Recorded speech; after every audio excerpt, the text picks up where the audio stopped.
All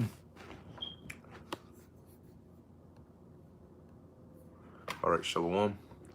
First and foremost, I want to give all praises, honor, and glory to Yahweh, Bahashem, Yahweh Shai, Bahashem, Rakah Kodesh.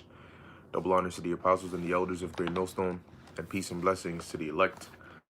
Um, I just read an article, and I also just saw the brother, his YouTube handler's Basic Wisdom, and he had uploaded a news clip of it about what's going on over there in Austria, which there were talks about it, about them implementing measures of that extent, and now they're doing it. And when you read the article, there was one that came out on RT News, and when you read it, the way it's worded, and I'm going to be careful with my words here so we can avoid any algorithms if possible. But when you read it, they basically say that Austria is in a roundabout way, like the first nation or the first country to in the world, right? The first in the world to implement such measures, and they're pretty much, locking down, the unvinessed. Anybody that's not vinessed is going to be facing the restrictions that in the last year everybody had to face. Now they're going to specify it to the unvinessed. So as I titled it, a dangerous precedent. And when you look up the word precedent, it's like so actually pull it up and read it as it says it.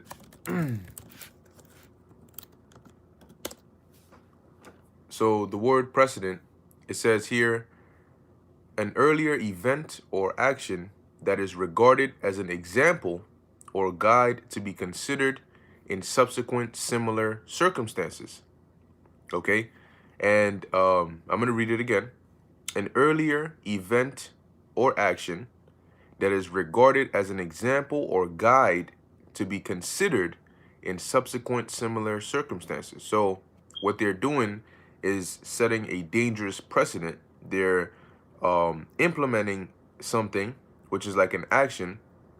So in the near future, don't be surprised if other countries around the world start to follow the same example that is going on in Austria, because the way they worded it is the first, okay, the first in the world to do such a thing. So if it's the first in the world, it's almost as though it's not that they're going to be the only nation to do it, but they're just the first to do it. And what we've seen throughout this whole past year and a half and so on is a pattern where, there's a problem that everybody's facing, and once one nation or one country does something, and the rest of the countries look at it and it looks like it works, then they all start to adopt that. Oh, well, if they're doing it, let's look at how it's affecting their cases. Let's look at how, things are going on over there in Austria. And then, oh, well, the data from Austria is saying that this is a method that works. Because if you noticed, was it Biden a couple weeks to a couple months ago, they came out and they started saying that this is a demic of the unvinessed, right? They kept saying that, right? They kept saying that, and now you see what it's leading to. So if this is a demic of the unvinessed, then you need to lock down the unvinessed, right? And all the way these devils move, as we say, is always through step by step, and they have a lot of steps, okay? But it doesn't, it's not gonna end at just locking them, just setting, because now they got police going around in malls and different locations, and they could just do spot checks where they just stop you and check to see if you got, your pass. And if you don't, and you're in an area that you're not allowed to be, because you're only allowed to step out for a few reasons, one of them being food shopping. So if you're out and they find you at like a club, right? Spot check, boom, yo, let me see, and then they check you and you don't have it or it's not valid. They're like, oh, hold on, this ain't food shopping. You don't come to a club to food shop. What you doing here? And then there's gonna be consequences for that. But see, what you can find people, right? You can find them if you catch them, breaking or yeah, breaking these rules. But what happens when they don't pay it? Because I forgot what country it was, but they said they were freezing bank accounts and doing all of these things because a lot of these people had gotten fines that they weren't paying. So you can only do so much. Now, eventually, a conclusion that could be arrived at is, well, if we're telling them they have to stay home, but they're not doing it, and the only reason we're letting them out is to get like food, for example, all right, but they're taking advantage of that and still going and doing whatever they want, then why not throw them in a concentration camp? Why not build a facility, right? Since the those that are unvenest are less than those that are venest, why not build facilities where you can lock them down in there? And if it is food that they need, you can just give them the food. So that way you know that they ain't going nowhere, right? Just saying, something that they will eventually at some point, one way or another, they're gonna find a way to introduce those draconian style ways. So that's why I said a dangerous precedent, because it's when they say it's the first in the world, it's stepping into a draconian world, and it's leaving the door open for everybody else to start following. And as time goes on, you start to see more and more and more like if you watch movies like 1984, George Orwell's 1984, or you watch different dystopian futuristic movies, you look at the way the people are and you're like, yo, these people move like they have no spirit, no freedom, no will. All right, they're all afraid of some system, or they're afraid of some big infrastructure that's set up, and it's monitoring everything they do, and they just have to comply. And then you wonder, well, how the hell did they end up there? Well, we're living through it right now. This is how, or this is the steps that they don't show you in the dystopian movie, right? The dystopian movie, they show you what the end goal looks like.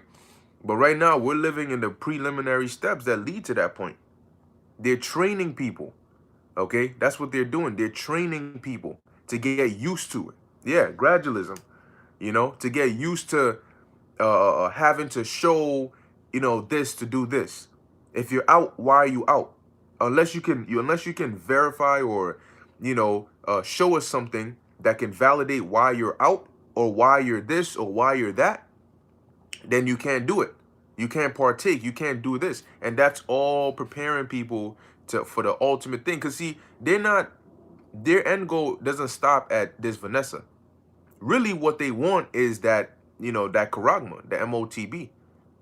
Okay, but in order to, you can set up a system, right? You can change the whole MetroCard system and the Omni system to just accept only the charagma, right? You can change cash registers to only accept the charagma. You can do all of that, but in order to have as minimal resistance as possible, people need to be coerced into it. They need to be warmed up into it.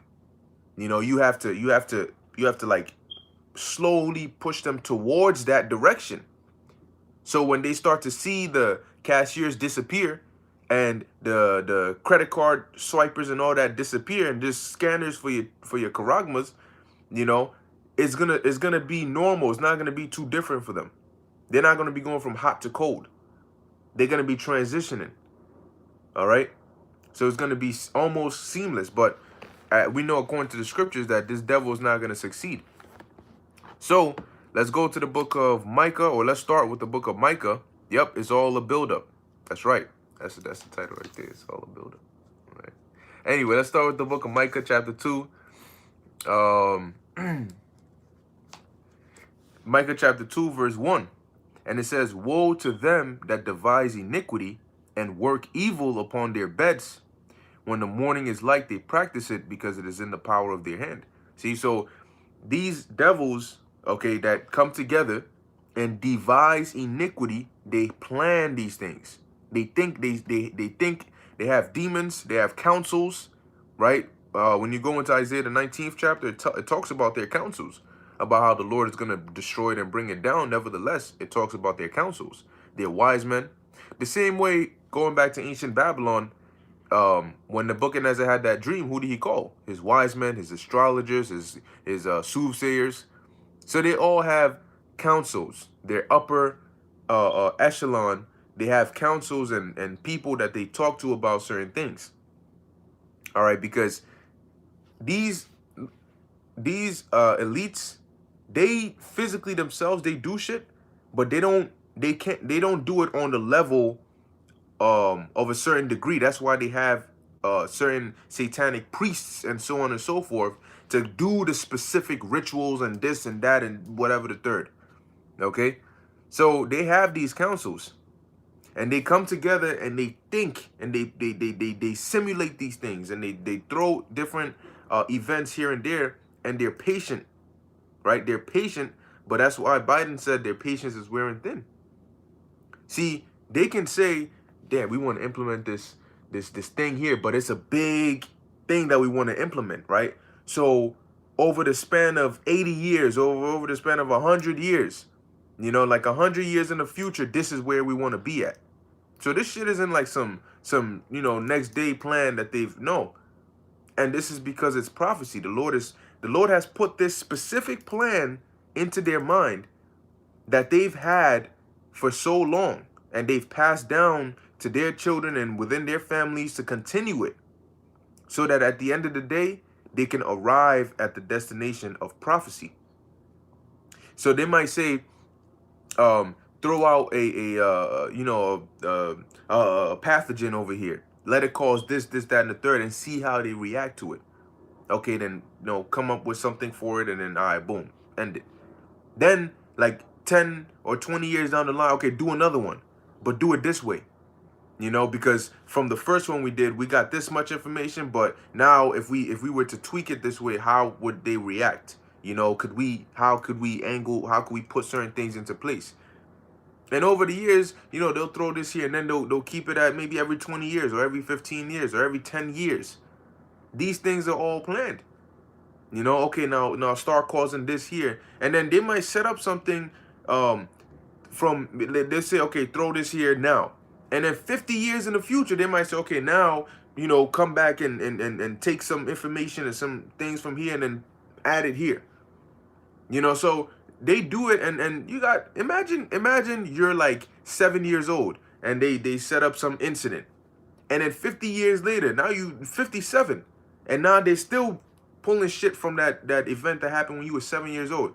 You think you're gonna be sitting there from 7 years old to 57 years old trying to track down, okay, this one event they did when I was 7 years old. I wonder how they're gonna use that when I'm 57. Majority of people, by the time they get to 15 years old, 20, they're worried about so many other things. They're gonna get to 57 and then start wondering about shit. This shit they did 7 years ago, or they did when I was 7, I wonder if it's affecting me now. No. So that's how they get a lot of people, because people ain't gonna sit there and wait. And that's why the Most High gave us the prophecies, which are the end goal. Because he's, look, you're gonna tire yourself out if you're trying to hop on right behind them and look at every, you know what I'm saying? They cut right, you cut right. They cut left, you cut left. You're following them. And if you do that, you're gonna wear yourself out, because their rabbit hole goes deep. You know, they do something from freaking 25 years ago, then they'll pull out maybe like one clause from a certain legislation they passed like 15 years ago, then they'll look. So the Lord said, look, don't worry about trying to chase them. Just go to the end goal. That's all you need to know. Just go to the finish line, and guess what? They could do all these zigzags. They could jump about. They could go into the earth, come back out, die, resurrect, whatever the hell they want to do. But they're going to end up at this end goal anyway. So just go there and wait. And that's what we're doing. That's what prophecy is, right? Prophecy is the end goal that they're going to arrive at.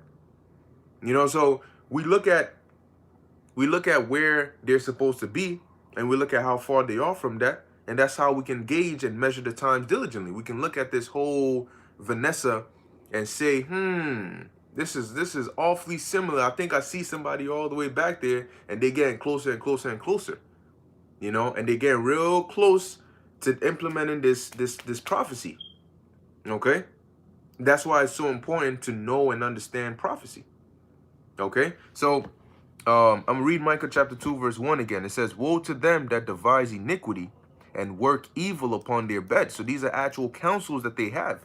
Okay, evils, because they're not in coming together to actually, oh, how can we make the lives of people better in the world. No, they want to control people.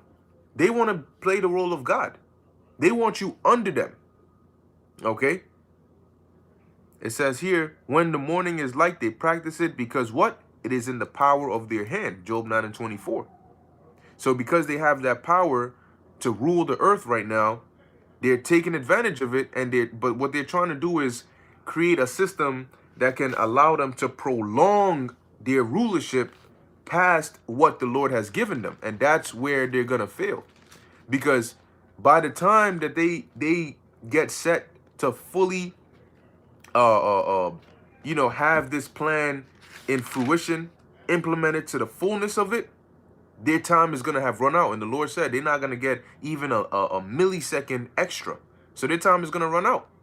And it's all going to stop. It's going to halt right there. It's like you playing a video game, and right before you defeat the final boss, your time is up. It's the person ain't gonna come and say, yo, their time is up. Oh, 5 more minutes. All right, cool. Just finish, just beat the boss and save the game. And then no. They're gonna come to the outlet and they're gonna unplug it. That's it. It doesn't matter if you save the game. It doesn't matter if you have to start all the way from level 1. It doesn't. Your time is up. That's it. The game is off. It's not on. You can't pause it. You can't go to the menu or the home screen. You can't ask for more time. It's off. Get out. That's what the Lord is going to do. He's going to do to this devil. That's what Yahweh Shai is going to do. He's going to off these devils. He's going to come. Your time is up. The Lord is going to plug it. And the whole shit is going to fail. And that's why they're going to be so hurt. Okay? They're going to be so hurt because they were so close, but so quickly they lost it all. So quickly, just like that. You think it's going to take Yahweh Shai, what, 7 years? He's fighting. He does. The angels do this, and then the Esau goes here, and then they recuperate. Then they come back with some super weapons. Then the angel. Oh shit! I ain't seen that before. Hold up. He just plucked one of my feathers. My wings. I said feathers. One of my. No. Okay, it's gonna be quick. And it tells you that in the book of Revelation, the 18th chapter, 2nd Ezra, the 13th chapter. Okay. So this is the book of Psalms, chapter 7, starting at verse 14. And it says here, Behold, he travaileth with iniquity, and he conceiveth, or he hath conceived mischief, and brought forth falsehood. And that's this devil. And he is the most mischievous, false, wicked demon to rule. That's why the earth is in the worst condition that it's ever been under this devil's rulership. Because he has gone around and deceived the whole world. With these other nations, when they had their rule, they conquered, and they implemented their system over everybody else. But their main thing was, look, you pay tribute to us, right? You're subject to us. You do what we tell you. But Esau says, no. We're going to go around and deceive you all and tell you, no, this is this, no, this is that, this is what this means, this is this, we're good, we're this, forget everything else.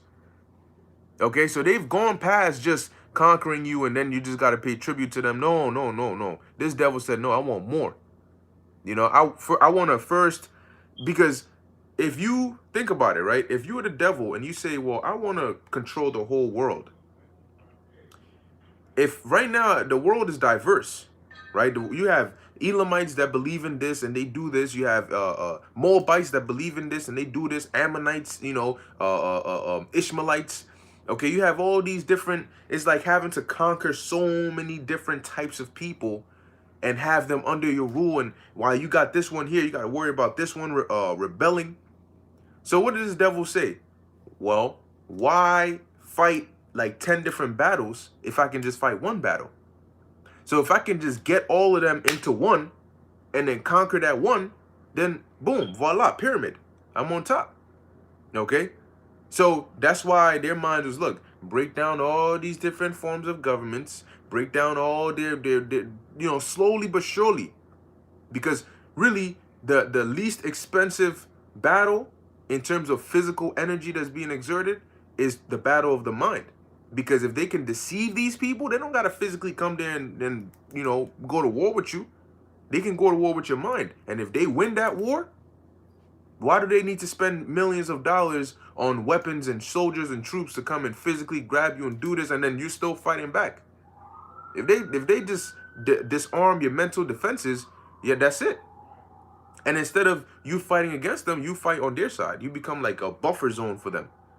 So they can just conquer, set everybody to believe one thing, one world, one government. But how do you get to that? What unites different people? A common enemy. I mean, you see that everywhere. Movies, cartoons, anime, a common enemy. I mean, we may be rivals or arch enemies, but we got to come together to fight against somebody even bigger. You watch like Marvel movies and so on and so forth. You're like, wait, hold on, wasn't he a villain in like the first movie? But then you see the trailer for the next one and he's working with him. Why? Because there's a bigger enemy who's an enemy of me and he's an enemy of you. So why are we fighting each other when we could come together to fight him? A common enemy, right? A common problem is what unites people. So if you want a united world where you can have a one world order and a one world currency and all of that, well, you need to have a one world problem, right? What is one problem that will make us put all our differences aside, come together to try and solve this problem? Wow, would you look at that? The Crown Vicky. Ain't that interesting? Let's throw that out there and let's affect everybody in the world and let's begin that phase of just unite. Oh, we have to come together. Oh, we got to come together. Oh, we got to work. Oh, we got to do this. This nation, Now the whole climate change. Oh, that it doesn't matter what person you are, what religion you are. We all live on the same planet. Help us save our planet. You're the one destroying it. What the hell you mean? Help us save our planet. You nigga, look at your record. You bombing shit, throwing chemicals into the ocean, oil spills here and there, polluting the air. You gonna turn around and talk about help save our planet? Who are we saving it from? How is the devil that's destroying the planet gonna come to us and tell us, let's help him save the planet? Wait, you're destroying it. If you want us to save the planet, really, we gotta take you out of power. That's how you save the planet. Yo, but it shows you how twisted this devil is, and yet people still fall for it. So let's keep going. Psalm 17 and 15. It says, he made a pit and digged it, and is fallen into the ditch which he made. See, that's gonna be the plot twist. You putting in all this work, you know what I'm saying? You doing all of this, you digging a pit. But the Most High is like, you digging your own grave. They think that destroying this system they have in place right now is going to be an opportunity, right? They can throw that into the grave and then back up. You think, oh, we just do this here, cause this chaos here, there, and there, and then afterwards, afterwards, Yahweh Shai comes and says, oh, well, thank you, you done already created all this chaos on here, so I'm going to come and finish the job. Verse 16, his mischief shall return upon his own head, and his violent dealing shall come down upon his own pate. So we can rejoice in this. We can rejoice in knowing that all these things this devil is doing is all going to work against him. The wickedness, the mischief is all going to come back to bite him in the ass. Okay? And Barakatha Yahweh Shem Yahushai for that. That's why the Lord said, look, don't worry, don't fret. The ending of the movie is already written. Literally, the Lord writes the script. He decides. He decides. He's like, look, all right, take this part out, I put this here, do this here, change, if this is I do this here. And as he writes it, or as he's written it, it affects us. And he's already said, look, this is what's written, this is how it's gonna go. If you're reading the script of a movie, right, the director's cut, you're reading it, and then the movie is playing, you're reading ahead, you skip to the last page and you see what happens there, and then you look up at the movie, it doesn't matter what you're seeing on the screen. You just know that at the end of the day, what's going to happen? Whatever you're reading on the last page is what's going to happen at the end of the movie. And what's the last page of the scriptures? The book of Revelation. And what does it say in Revelation 15? It says that what? The elect gained that victory, right? So that's what's going to happen at the end of the movie. So at the end of this thing, when they come out with that charagma and they do all these different things, it's all going to work against them because the elect are already written to get the victory. Okay? So the next precept is Psalm, the book of Psalm chapter 140, verse 1. It says, "Deliver me, O Lord, from the evil man. Preserve me from the violent man." And that's these devils. And the thing about them is they like to put up a front as though they are these, these nice people who always do something out of your best interest. When somebody keeps on repeating something like that, you have to stop and look at them a little weird, because they're like every 2 seconds they have to justify whatever it is. Why do you feel the need to have to justify every 2 seconds? Something that is good is already justified in itself. If you see, let's just take a basic example. Old lady's trying to cross the street. So you go and, you help her, you holding her and you going with her across the street. You don't need to, I'm just helping her across the street because she's old. She can't really, the cars are coming and stuff like that. That's why I'm holding her. I'm trying to help her across the street. Okay, all right, that's cool. You didn't have to tell me that. I could see that, right? Oh, and the next one, whoop, I'm just helping the old lady. That's all. Just trying to help her across the street. It's only for good. I'm trying to help the old lady. Every 2 seconds, you have to keep justifying why you're holding this old lady. Then it's like, wait, hold on. You just said that like 5 times already, and you're just like a quarter way through the street. What's really going on? Because you keep on, like nobody's even coming, but you're already trying to stop them. That's gonna bring people's attention over there. So whenever they do anything, and then it's to save lives. Every 2 seconds to save lives. The benefits outweigh the risk. They repeat the same thing over and over and over again. They're constantly trying to justify whatever they're doing. You got to sit back and say, wait, if it's to save lives, you don't have to keep on telling us that. We can deduce that from what's going on. But the second you keep on having to feel the need to justify everything you're doing, now we got to look into it and say, oh, hold on a second. Why do you keep saying that? Then we go into it. Okay, it's to say, okay, all right, well, let me see what's this save lives. You helping this old lady, let me you come there and you see this dude got a knife, you know what I'm saying, in his jacket and shit, telling the old lady, you better, start handing me all your cash and whatever, take out your wallet, but walk slow. Don't stop, or else I'm and you whispering that, and everybody, just helping the old lady cross. And you just keep saying that till that one dude says, all right, he said that way too many times. He comes there, he checks, and he finds out you got a whole knife and you threatening this old lady. So these devils, that's what they do. They like to put on that outer appearance of, hey, the scriptures say even Satan has transformed himself into an angel of light. Okay? So they like to put on that appearance as though they're here to help. If you hear that, we're here to help, you know you got to go the other way. It says, verse 2, Psalms 140, verse 2, which imagine mischiefs in their heart. So you know that in the back of this devil's mind, it's a way where he can ensnare or entrap you. It says, verse 2, which imagine mischiefs in their heart, continually are they gathered together for war.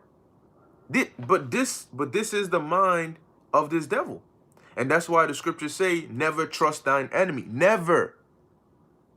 Because the same way we continually think upon the Lord and think upon his righteousness and think upon how we can give diligence to make our calling and election sure, and we're constantly thinking about this truth and it's just a part of us, that's how these devils are. But on the left-hand side, they're constantly thinking about wickedness. They're constantly thinking about some perverse thing.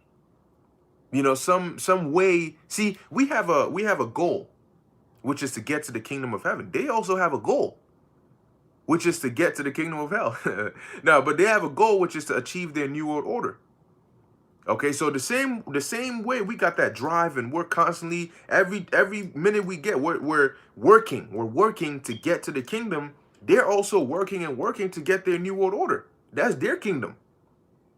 All right, they're in it now, but you know, they're trying to get to that, and we're trying to get to that.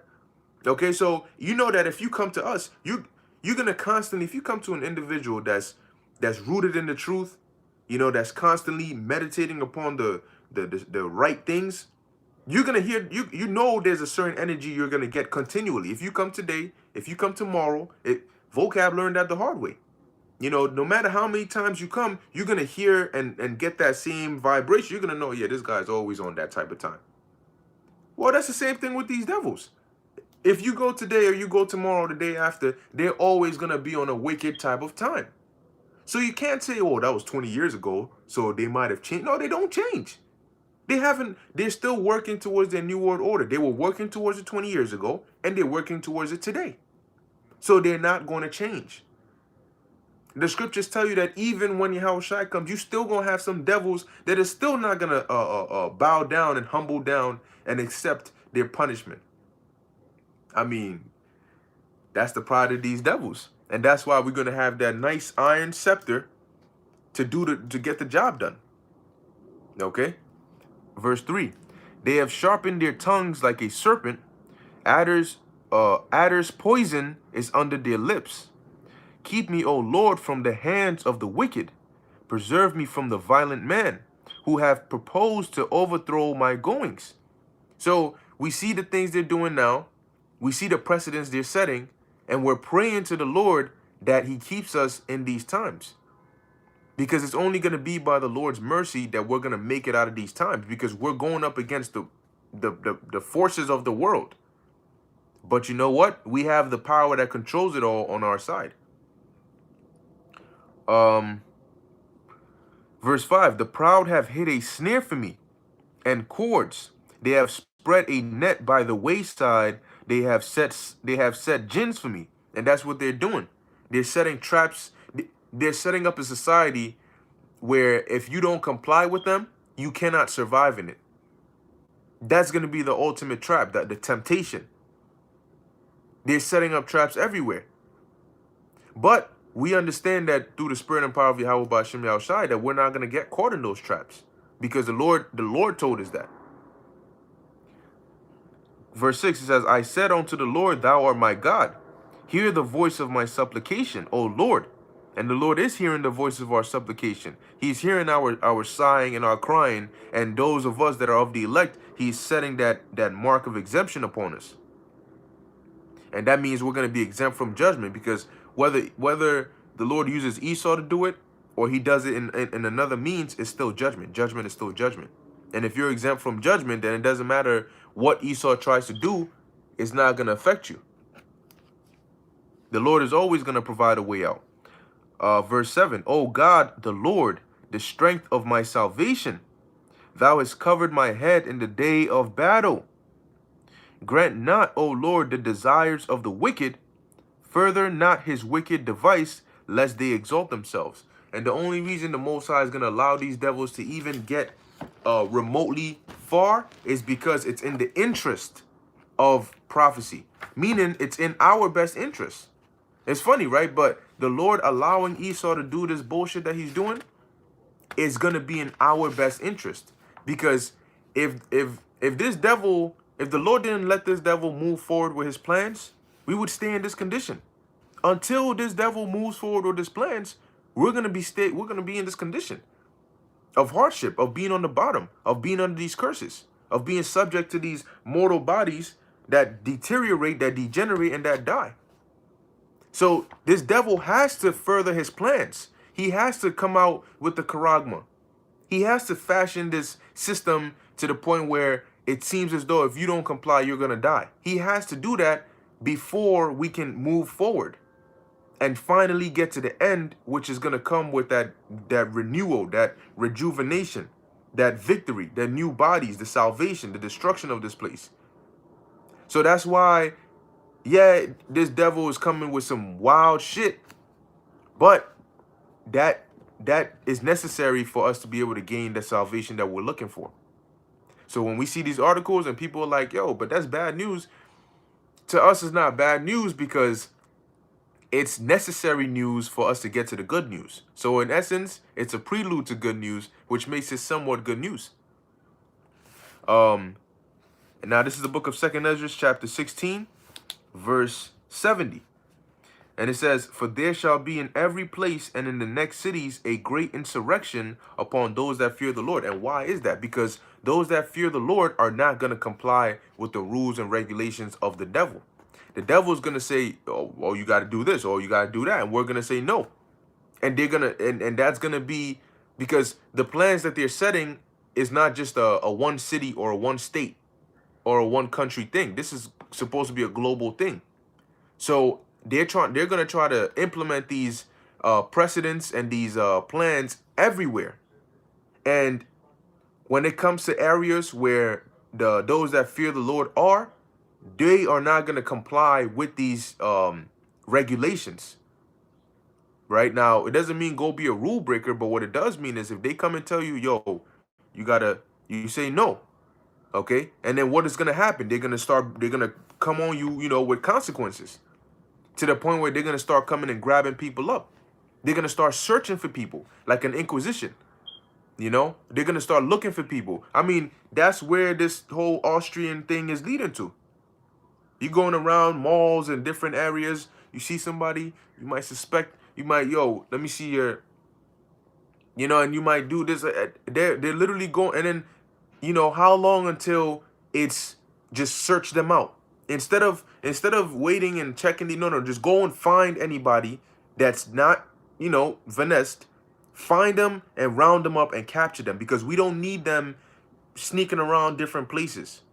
Find wherever they at, grab them up, group them up somewhere, so we know that they are contained. Because now we can just look at them as the pathogen itself, and just round them up and throw them somewhere. Okay, group them up somewhere. It tells you in Revelation 2:10 that they're going to cast some of us into prison. Now, you have to think about it, right? The scriptures say, let us not suffer as evildoers. So what reason would they have to cast some of us into prison? It would have to be unjustly. But they would have to find a way to justify putting us in prison or in some hold, some captivity, some concentration camp. They would have to justify doing that without us being guilty.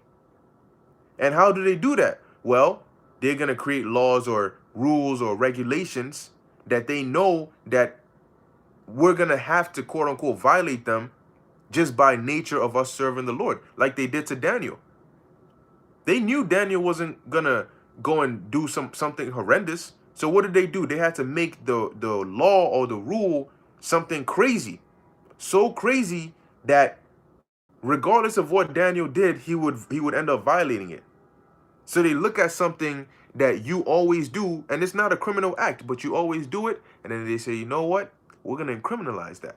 So now when you do it, because we know you're going to do it, because you always do it, when you do it, we're going to say, we got you. You see? So they know that those that fear the Lord have a certain pattern or way of living.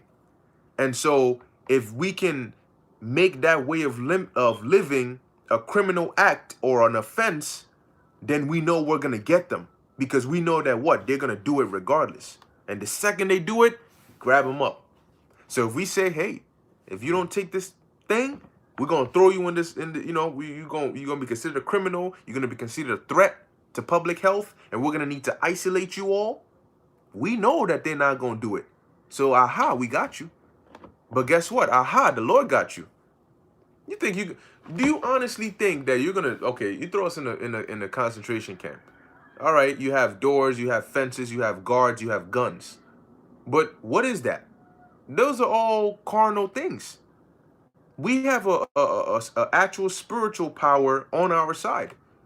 Read in the book of Acts, the 12th chapter, about how the Lord delivered Peter. Why didn't the Lord give Peter, take out two, have Peter whip out two swords and shit, and just slice up the guards. He's slicing ears, he's gouging out eyeballs, he's cutting jugulars, he's slipping through doing some Matrix shit, and then he backflips over the gate, and then he ends up, no. All the Lord had to do, he brought the angel and delivered him. So of all those defenses, it says Peter was between two guards. So they had him under some heavy watch. And then just like that, In a matter of however, the Lord just got him out. And none of them noticed. They ain't catch him or nothing. So it's not a big deal. You wanna handcuff us, you wanna throw us into some concentration camp somewhere, and then you be surprised if the next day we back out. Because that's how the Most High works. He could teleport you out, okay? He can phase you through the walls. He can open a portal. He can beam you. So I mean, the possibilities are endless. And now, how do you stop that, Esau? Or are you gonna put us in some anti-spiritual force field bin? Like they show you in these movies. Somebody might have some supernatural abilities, and then they'll study them, and then they'll find a way to lock up their power so they can't access it. You can't do that with the spirit. You try to find a certain container to put us, it ain't gonna work. So that's why we're not worried, because whatever you may try to do to us, it's not gonna work. You try to burn the three holy children, fire didn't affect them. You threw Daniel into a lion's den, that didn't affect them. Okay? You put your house shot to death, that didn't affect him because he came right back. I mean, come on. So whatever this devil tries, his tactics, his means, they're but mere low-level jokes in terms of the Lord looks at it not even as an obstacle. He's like, man, you guys don't fret, man. Don't worry about it. This is like not even child's play. So we don't gotta worry, because you may not have a plan, but you can rest assured that the Lord always has a plan. So that can keep you calm. The Lord always has a plan. So I don't know what to do, but I know the Lord knows what to do. That's all right. That's it. Because I'm not the one who's going to take the action. The Lord is. So he got a plan, and that's you can rest assured in that. But let's finish off here. This is 2 Ezra 16 and 71. They shall be like madmen, sparing none, but still spoiling and destroying those that fear the Lord. For they shall waste and take away their goods and cast them out of their houses. Well, that's okay, because the Lord can give us more goods. All right. The whole earth is in control of the hand. The Lord is in control of the whole earth. So wherever the Lord we were in the wilderness for 40 years, and the scriptures say our clothes didn't shrink on us. The Lord fed us in the wilderness. He housed us. I mean, we're going to be fine. Okay. Verse 73, then shall they be known who are my chosen, and they shall be tried as the gold in the fire. And, before I go, I'll say this one thing. Isaiah 59 and 19 is like a trigger. It's a booby trap that the Lord has set, that these devils are going to go and go and go. But the second they get to this point, it's going to trigger a divine intervention. And that trigger has already been set. So we don't have to worry. Because this devil will not, the scriptures say, when they come in like a flood, that's the trigger. Because in order to touch us, they're going to have to come in like a flood. And just when they think they're about to do it, that triggered, boom, you know what I'm saying? The Lord is going to bring that standard. He's going to lift that standard, and he's going to back them up. Because you're not going to kill us like you did in the past. You may get, you may get some of us, but the only reason is to fulfill prophecy. But the scriptures talk about deliverance for really all of us. Whether you die in Yahweh Shai or you live in Yahweh Shai, we all live in Yahweh Bashem Yahweh Shai. Okay? So with that, I'm going to end it here. Salakia, I know brothers were putting precepts on here.